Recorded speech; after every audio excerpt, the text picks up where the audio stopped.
Yes, karibu sana. The fan zone, of course, and as mentioned earlier, having, of course, the regular panel here. Barry Sila and Wendy. Wendy, karibu sana.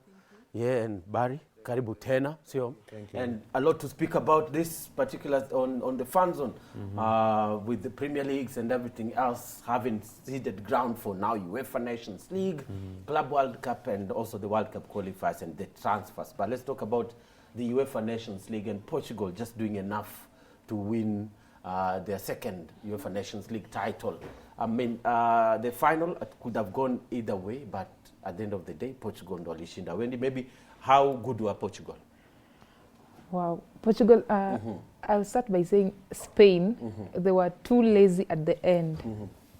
Not end, but dakika ya 70, 80, after scoring 2-1, they relaxed a lot, and having in mind their defense was not that perfect. Yeah. Actually, it was not even close to perfect. It was somehow worse, in my opinion. And so they relaxed, and Portugal took that chance. Now kawapiga nayo. I think this is the worst year of my life in football. I mean, every team I'm supporting loses. I didn't support Spain. Yeah. They disappointed me. Yeah. Arsenal the same, Barcelona the same. The only team that I think at least gave me some hope is Tottenham. Yeah, and the Sunday of fan, you should never support Tottenham. Whatever the match they are playing. Yes, I'm not supposed, but as an African Arsenal fan, I had to support Tottenham because they were playing against Manchester. Yeah, in Africa, Manchester and Arsenal, we are big rivals, yeah. Yes.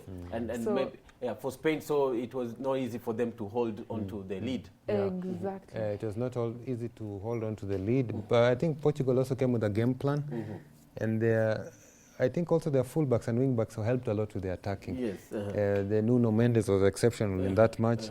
The middle battle was also good with Vitinha controlling alongside Neves. I think, I've told you, the last 5 matches between these Iberian rivals, these Portugal and Spain, ended in draws. I knew from the start this game was going to be tight. Perhaps, in my view, where Portugal took charge was the experience. Portugal is a little more experienced in terms of the kind of players they have. Vis-a-vis Spain, a lot of young people there.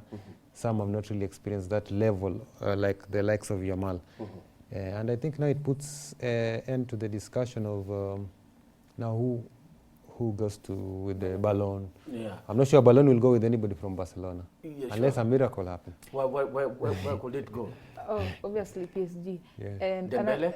Even Vitinha can be in the Vitinha has won everything. And maybe Nuno Mendes has had a breakout season, big one. Yeah, but I think when you go according to the tally, should be Ousmane Dembele with high odds. I think that's the most easiest Ballon d'Or ever to be awarded. What do you think? Yeah. If Dembele wins. But now it's a easy call. Yeah, straightforward. Yeah, because it's not a World Cup here anyway. Yeah, somebody was saying an outside shot could be Vitinha. Vitinha has won everything for his country and then for club, plus the Champions League. Maybe we'll see, but it looks like Dembele is the heads-on favorite for now. And Nuno Mendes had a role that he could not be contained, in the final. Yes, and if you notice, he was attacking and falling back. He gave the kid Yamal quite a headache, and then interestingly, the same defender turned attack and scored. So he's a modern day fullback, Nuno Mendes, and I see why PSG have him, and why PSG will be reluctant to release him, because I hear some people are looking for him. Yeah, sure. Yeah. And clubs like, I think, Madrid, who had defensive struggles last season, they could be a potential target for them. Another thing on that game, I think it was not cool for Ronaldo to, beef. It was somehow a beef with Yamal. He's just a baby. But maybe, was there a contest, though, between the two? It was like a cold war. The body language showed. Exactly. Plus the fans. They were pushing for that, though. Yeah. And Ronaldo also proving that he can still go on and on. Was he the man of the match? At 40 though, you know. No, not really, but he was his leadership is exceptional. Yeah. They need him to be in charge, and they respect him a lot in the changing room. So it was important for him to even have a role in the game, even though he didn't score. So kudos to him for winning his second Euro Nations title. Yeah. Sure. And for UEFA, the Nations League. Yes. And could he be at the World Cup 2026? How much? Oh, that's 1 year. He'll be 41 years. Yes. I think Ronaldo will be there. He has this urge of, I feel like he needs to win World Cup. So as to kufika ile ligi ya Messi. I'm talking as a Messi fan.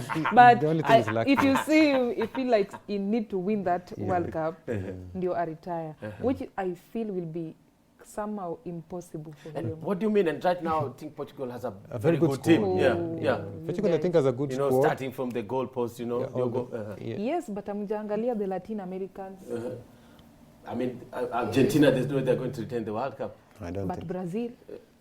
They are coming back from the shambles. It will take in them Europe, to in Europe, I think the only Colombia, I think in Europe the biggest World Cup. In Europe the biggest challenge will be Spain and France, not really Germany. So yes, Portugal has a fairly good and balanced squad, but it still be a long shot. But I think they can still be in the top 4 semis next year in the World Cup. Is it that only Portugal and Netherlands and maybe Spain take serious of the UEFA Nations League? The rest of the teams even France see it as friendlies because it's usually played during the international break. Yeah, I guess you might be right that these teams you've just mentioned take it more seriously. But I think also the other teams are coming up. But the teams you've mentioned are the people who sell the Nations League in Europe. Holland, Spain, Portugal, Spain, France, Germany. Those are the main big 5, I think, right now in Europe. I don't know if I can also include England there as well. Italy been England, struggling. they behave like jokers. Yeah, Italy, no. Italy and Germany totally struggling of late. Maybe they see them as friendlies. Never taking them serious. So that's how the UEFA Nations League. And maybe for De La Fuente, the Spanish head coach, what did it... they losing, having led them to the previous title. I think it's not really, I won't call it a heartbreak per se, but there are lessons. For me, Spain are among the people head starts for the World Cup. They won 2010, maybe they won the second one. They have a very good team, fairly good team. So they can't lose hope. We still have a big event coming next season in the name of the World Cup, so there's still a lot more they can offer. Okay, I think on that, the coach needs to look for like perfect defenders. They have the best mid, the best attackers. But hapo kwa defense is where they have the problem. They have the same problem that maybe Barcelona have. Yeah, and I don't know, maybe there's a lot of, I don't know if you noticed, is it like in Spain, there's only 3 teams that can produce players, Atletico, Barca and Real. I think if you dig, I know. If you can go, let's say, to Sevilla, even if you come to, there are Spanish players in England as well. Yeah, sure. There are Spanish players even in Italy and so they have a big task of beefing up the defense. Especially the backline. Yes. But they have fairly good squad. Yeah, but sure. And also this particular win just showed that Portugal are one of the top contenders ahead of the World Cup in 2026, and Ronaldo still plays or will continue to play. Yeah, he'll only be 41. Only be 41. Only 41. And he will be disappointed. We've had players who've scored 41 at the World Cup. Yes, sure. like Roger Milla. Roger Milla, and at that time it take the president to have him be in the team. Club World Cup beginning tomorrow in USA, and African hopes, of course, will be on a number of teams: Al Ahly, Wydad, and the Sundowns. What do you think will be the performance of African teams in this championship, African clubs in this championship? Is it the first time there? It's a new format, but Al Ahly have been there as well. But do you think they can match the rest of the clubs from the world? I believe they will try. But let's see how it starts. Sure. We cannot tell because... But these are African champions, champions, at this club. So we expect them to match the rest of the world. I beg to differ. The class between the other clubs from Europe and us is a bit of a gap. Even in fact, us and South America. Flamengo is there. In Group D, there's Flamengo, Los Angeles FC, Chelsea, and Esperance.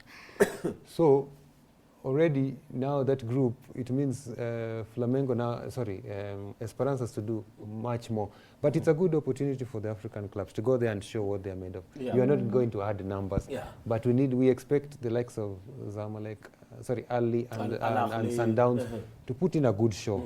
Yes. Yeah, and there's some points. And with the new format, do you think it's going to favor some of the African clubs who you like play in a league format now? You have a chance. If you lose your one game, you still have three more games to play. Yeah, that gives you an opportunity. But I think the most important thing is how you start and how you deal with what do you call it, the stage. Some people have stage fright. But if you go there and compete 1v1, you're 11 each side. Then you all each have an equal opportunity. The only problem is the experience on the other side is what will benefit the other guys. Yeah. Is it a proper tournament? What do you think will be the key determinants, whether it's a tournament? From what I've heard, first of all, they're finding it hard to sell tickets. And I understand. I think we discussed this. There's no way a Champions League ends and we have had a long season. Then you introduce the Club World Cup. I have never. I don't think resting. The Club World Cup, in my view, has never really concept has never really sold. A lot of players, their minds have switched off, and first by day they also need to rest. You know, if they play now for almost a month, it's like a World Cup format. It means they have a little time to go for the new season to begin. Sure. The season beginning in August. Yeah. So take for example the like of Chelsea. They come. When they go, let's say they go deep in the tournament, they'll have a few weeks, then they return to pre-season. So maybe this is a pre-season. And then the risk of injuries. So it's not, this tournament, I don't think it's really been, it's not very popular in my view. Yeah, because I heard there was tickets being sold for $250. It's been reduced all the way to $40. They're not getting tickets even for Messi's team, Inter Miami. It tells you people are not really buying into that. So which means that FIFA has to do more to sell this particular tournament and market it. Maybe that's why they even had a window, a minute transfer window for the clubs that were participating in this tournament. Yes, I believe so. That was also maybe a chance to beef up the squad and not wear down the players who've been there the whole season, the whole campaign. Yes, that's true. That's true. But still, I think in terms of the health of the players, I don't believe it's fair for the players to go. Some of them will hardly rest enough because some are going to qualifiers. I think September. The season just began. They're from this tournament. I mean, it's crazy. On that, I think if a team like Chelsea, if they're wise enough, they can play with their team B as they rest the others. Yeah, they had a big squad last season. Exactly. But a team like Man City is also participating in this. Yeah, then they've really been off the blocks in terms of I think there will be so much disadvantage because in August, league inaanza.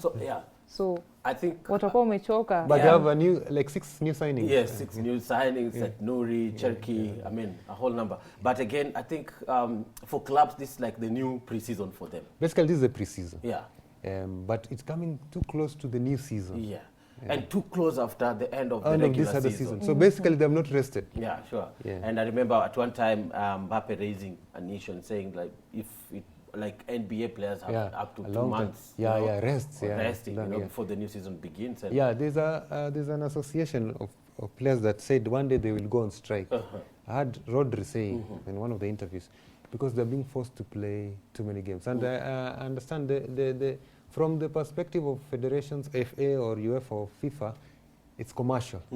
But on the side of the players, their bodies, their health comes first. You don't need to play over 100 matches in a season. I mean, it's unhealthy. Sure. Yep.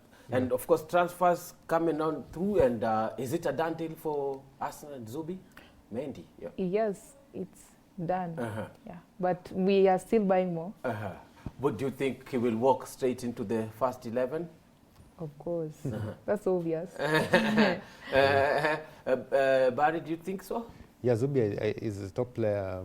Though I'm not sure, is it completely confirmed that he's at us? Because last I checked, Madrid wanted to poach or to steal that. You know how Madrid behaves. But if it's confirmed... They just realized they need Zubi. Well, if it's confirmed, It's a very big signing, just like Madrid and Trent. Big signing. What will it do to them when they to Rice, Merino, you know, the players who play in the middle of the pack? I feel like it will be somehow advantage and disadvantage. Advantage in a way that they will be not playing like all the 90 minutes. Watakuwa wanacheza half. They'll have depth. And a disadvantage is if Zubimendi is much better than them, itabidi wameka bench, and somebody like Rice kuka bench is not making sense. Yeah, sure. even Thomas Partey might feel left out. But now competition is good. But we've just seen how important they are to Arteta, you know. Absolutely, but competition is good, and having we have just spoken about having multiple tournaments, almost 4 for the big teams. You need to have big squad. Yeah, and Arsenal have an advantage. They're not at the World Cup. Right? Exactly. So we're just waiting for that season. I'm not saying next season. I'm saying that season. But now we are saying next year. Slow. What's happening? They're not closing deals. We like tunacheza chini. And you know the most important signing that people are waiting for? The signing of the striker, Will Gyökeres come to Arsenal? I feel like what are the chances? He's coming to Arsenal. Because decline ile kuitwa ya Manchester. He cannot reunite with Amorim. That chapter is through. It's obviously is coming to Arsenal. Let's wait. But I had a recent interview when the former coach Arsene Wenger was asked, who would your preferred number 9 be at Arsenal? You know, without blinking, he just said, Isaac, the Newcastle guy, he fits the bill completely as a finisher. So here's a case where, Wenger is a legend, a coach gives, but it ultimately will depend on the board through Edu and the coach Arteta to decide who's best. But also it seems Gyökeres, his deal seems very complicated. I don't know if he has multiple agents or what exactly is the issue, because nobody seems to be getting him from the other side. I don't think it's only about the cost. There's some other issues that's making it complex. And for him, if he comes to Arsenal, do you think he'll have the immediate impact? Because even it took people like Drogba a couple of seasons. Time. Kwa Gyökeres, I'll say 50-50. If he comes to Arsenal, you know, and it's a 50-50 thing. If he can star. Yeah, right? I think some of these guys, even if we talk about Zubimendi, does it mean you come and hit the ground running? Remember, English Premier League is one of the toughest in the world. Sure. You need a bit of time to fit in. Otherwise, you come, you start getting funny injuries and whatnot. So it's maybe it could be like a gamble, especially for the striker's role. But I think with Arteta's guidance, he maybe do you think he suits the style of play? I think yes, Gyökeres suits the style of play, especially if you get good creators outside the 18 who can feed him nicely, like the likes of Saka and Martinelli and Trossard. So I think he can be an excellent finisher, but he has to learn how to deal with those defenders who will break his leg maybe. Wendy, for Arsenal to get now proper number 9, right? So, which means kina Saka na the wingers watakuwa na less work to do. How it changes the game Arsenal if now they have a center forward? If we have a center forward and we have somebody with high speed like Martinelli on the wing and Saka on this side who knows how to create chances, I mean, kuna kitu kuongeza hapo. So it's just goals after goals after goals. How soon should they close these deals? Immediately after this, is it Nations League ama ni nini? World Cup. Immediately after that, akuje, then the pre-season ianze. I think if you want to, you know how I used to hear how, what do you call him, Abramovich used to do things. He sends a plane with the sporting director to your house. They sign there. You know, if during Roman Abramovich's time, if he wants a player, he'll get him. The problem, I don't know if these are the sides, if it's like you're begging or something. If the project is good, what are you thinking about? Unless you have a proper option. Manchester United, not so much being heard from them apart from Cunha. Yeah, but I don't know if we have 3 of our players coming back on loan, but sadly, I doubt if any of them are coming back. Anthony seems to be going to Germany. Sancho, Germany. What's the other one? Oh, it is I don't know if it is the Olympic Marseille Greenwood. Is he still our player? I don't know if we were sold. But our players who are on loan, like mostly they don't want to come back. The Napoli guy will certainly not come back. Exactly. What are they coming back to do? Is there a team left there? MVP. So we have work to do, and like I told you last time, we need 6 players. And Bumo could be one of the... Bumo, I think, because his former coach is going to Tottenham. Yeah. He'll follow his former coach. Yeah. Trent Alexander, speaking Spanish and being unveiled as a Madrista. Who? He missed the one. Liverpool. The Reds cannot take it. I think, but your pressure mingia nayo Real is the same pressure Mbappe alingia nayo. So he might go the Mbappe way. Yeah, but for Liverpool, I think they're seeing like they've lost, a legend, maybe somebody who deserved a statue. I think it's a big loss, I think it's a big loss even if Liverpool, some fans will go rogue and start insulting him and calling him a traitor. But Trent is like a boyhood hero from the academies, yeah. Sure. So losing that is a big asset lost. But I don't know. Now let's see, like Wendy's saying, how he fits in to Yabi Alonso's style. This is Yabi Alonso's first signing. Yes. And then now we see how he fits into, what do you call it, the La Liga. Obviously, his crosses will be dangerous, but how he fits in soon enough, we'll be able to see how he copes. Yeah. But again, I feel the pain Liverpool fans are. I mean, this is somebody you nurtured from Mutotoni, then he goes there part of the business. Part of the business. And he's like, he's happy to be there. At some point, Arsenal was selling all their best players to Manchester United. Even Mason Mount, who we took from Chelsea, was a boyhood hero from Chelsea. From Chelsea. But anyway, thanks for your time, Barry and Wendy, right? That's all from the fan zone and ultimately on the touchline today. Thank you so much for being part of the conversation. Let's do this again next Saturday. I'm Bernardo Kumu. See you next time.